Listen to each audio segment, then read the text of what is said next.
Welcome back, AFA, to the Big Read 2025. I know it's been a few days since I've seen you, but we're going to jump right back into where we left off. We went on a little short vacation, and the Wi-Fi just wasn't enough to get the videos made or uploaded. So I'm going to start right back where we were. If you've read ahead, that's not a problem. You can jump into the videos that are coming up, but I'm going to try to drop at least 3 videos a day until we can get caught up.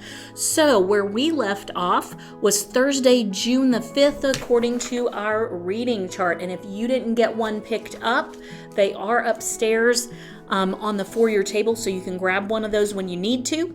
If you are behind on videos and you're just now getting to Thursday, June 5th, yay, we're at the same place. So let's jump in to our reading. We're going to be in 3 places today. We're going to be in 1 Kings chapter 11, 2 Chronicles chapter 9, and Ecclesiastes chapter 1. So if you want to pause the video, mark those 3 chapters, and then jump right back in.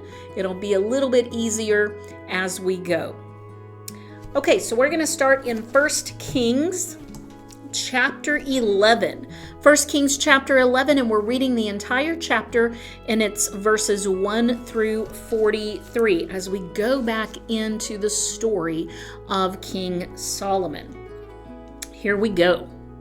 Now King Solomon loved many foreign women along with the daughter of Pharaoh, Moabite, Ammonite, Edomite, Sidonian, and Hittite women from the nations concerning which the Lord had said to the sons of Israel, "You shall not associate with them, nor shall they associate with you, for they will surely turn your heart away after their gods." Solomon held fast to these in love. He had 700 wives, princesses, and 300 concubines, and his wives turned his heart away. That's a sad verse, because for all of the wisdom that God gave him, he didn't heed God's spiritual wisdom, and his heart turns away from God. Verse 4, "For when Solomon was old, his wives turned his heart away after other gods, and his heart was not wholly devoted to the Lord his God, as the heart of David his father had been. For Solomon went after Ashtaroth, the goddess of the Sidonians, and after Milcom, the detestable idol of the Ammonites. Solomon did what was evil in the sight of the Lord, and did not follow the Lord fully, as David his father had done. Then Solomon built a high place for Chemosh, the detestable idol of Moab, on the mountain which is east of Jerusalem, and for Molech, the detestable idol of the sons of Ammon. Thus also he did for all his foreign wives, who burned incense and sacrificed to their gods." Verse 9. Now the Lord was angry with Solomon because his heart was turned away from the Lord, the God of Israel, who had appeared to him twice and had commanded him concerning this thing, that he should not go after other gods. But he did not observe what the Lord had commanded.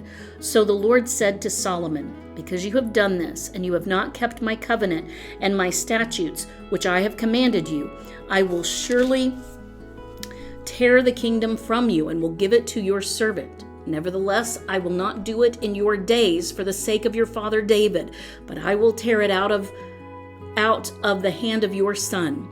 However, I will not tear away all the kingdom, but I will give one tribe to your son for the sake of my servant David, and for the sake of Jerusalem, which I have chosen." So Solomon, at the end of his life, turned from God in his old age, and now this is the consequence. Verse 14. "Then the Lord raised up an adversary to Solomon, Hadad the Edomite. He was of the royal line in Edom. For it came about when David was in Edom, and Joab, the commander of the army, had gone up to bury the slain, and had struck down every male in Edom. For Joab and all Israel stayed there 6 months, until he had cut off every male in Edom. That Hadad fled to Egypt, he and certain Edomites of his father's servants with him, while Hadad was a young boy. They arose from Midian and came to Paran. And they took men with them from Paran and came to Egypt, to Pharaoh, king of Egypt, who gave him a house and assigned him food and gave him land. Now Hadad found great favor before Pharaoh, so that he gave him in marriage to the sister of his own wife, the sister of Taphenes, the queen. Verse 20. The sister of Taphenes bore his son Genubath, whom Taphenes weaned in Pharaoh's house, and Genubath was in Pharaoh's house among the sons of Pharaoh. But when Hadad heard in Egypt that David slept with his fathers, and that Joab, the commander of the army, was dead, Hadad said to Pharaoh, "Send me away that I may go to my own country." Then Pharaoh said to him, "By what have you lacked with me, that behold, you are seeking to go to your own country?" And he answered, "Nothing. Nevertheless, you must surely let me go." Verse 23. God also raised up another adversary to him, Rezon, the son of Eliada, who had fled from his lord Hadazer, king of Zobah. He gathered men to himself and became leader of a marauding band after David slew them of Zobah, and they went to Damascus and stayed there and reigned in Damascus. So he was an adversary to Israel all the days of Solomon, along with the evil that Hadad did, and he abhorred Israel and reigned over Aram. Then Jeroboam, the son of Nebat, an Ephraimite of Zeradah, Solomon's servant, whose mother's name was Zeruiah, a widow, also rebelled against the king.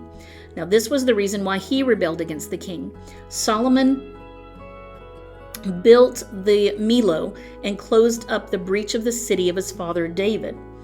Now, the man Jeroboam was a valiant warrior, and when Solomon saw that the young man was industrious, he appointed him over all the forced labor of the house of Joseph.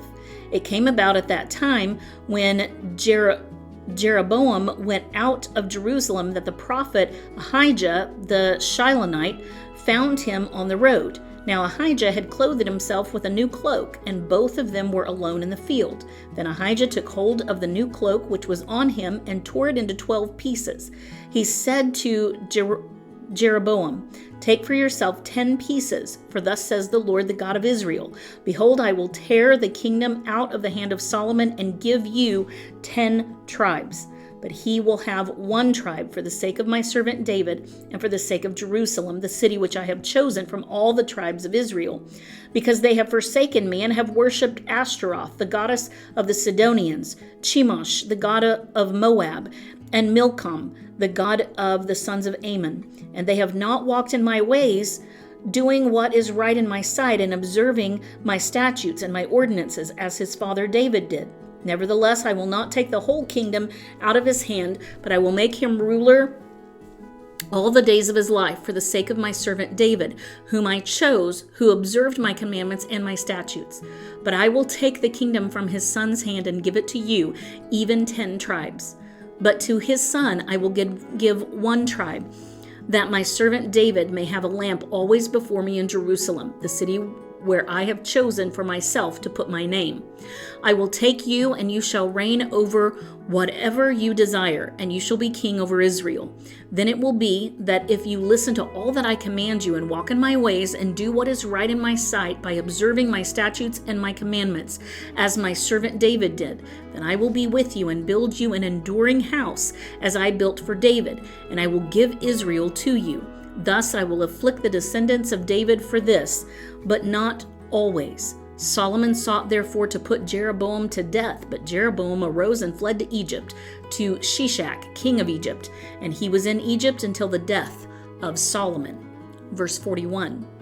Now the rest of the acts of Solomon and whatever he did and his wisdom, are they not written in the book of the acts of Solomon? Thus the time that Solomon reigned in Jerusalem over all Israel was 40 years, and Solomon slept with his fathers and was buried in the city of his father David, and his son Rehoboam reigned in his place. Okay? It's really kind of a sad state to hear that in his old age, that this wise king who had started out by asking the Lord for godly wisdom would allow his heart to be changed. But you see, he did exactly what God told the Israelites not to do. He took foreign wives. He took wives who believed not in the one true God, but worshiped idols. And those wives not only did he just take one wife who was a believer in idolatry, he had over 700 wives who followed idolatry, and they turned his heart. So ultimately, he has paid the price, and he has divided the kingdom of Israel into two. Now let's turn to 2 Chronicles chapter 9. 2 Chronicles chapter 9, we're going to read verses 29 through 31. 29 through 31.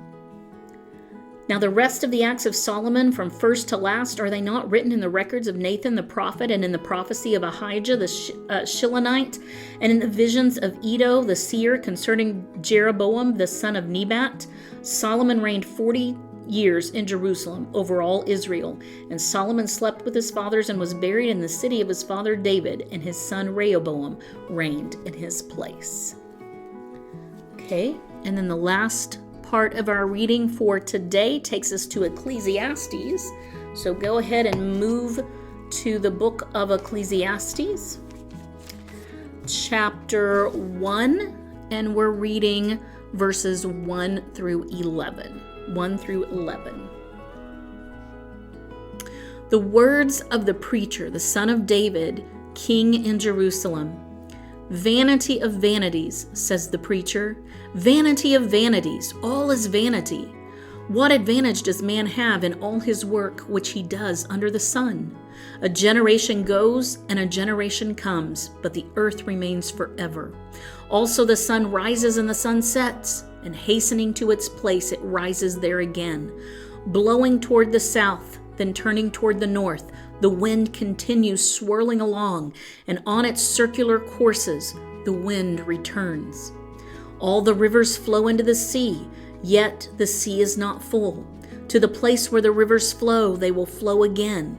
All things are wearisome. Man is not able to tell it.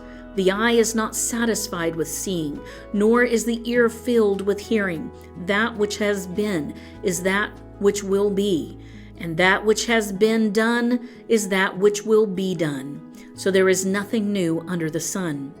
Is there anything of which one might say, "See this, it is new"? Already it has existed for ages which were before us. There is no remembrance of earlier things, and also of the latter things which will occur. There will be for them no remembrance among those who will come later still. And that is the reading for June 5th. And may it remind us that what God has said, what He has decreed, we must follow all the days of our lives. We never get so old or to an age where we can choose to do things our own way. Sin is still sin, even at the end of our life. So let's commit to following Christ to our last breath. Join me here tomorrow, and we'll pick up the story from there. I'll see you then.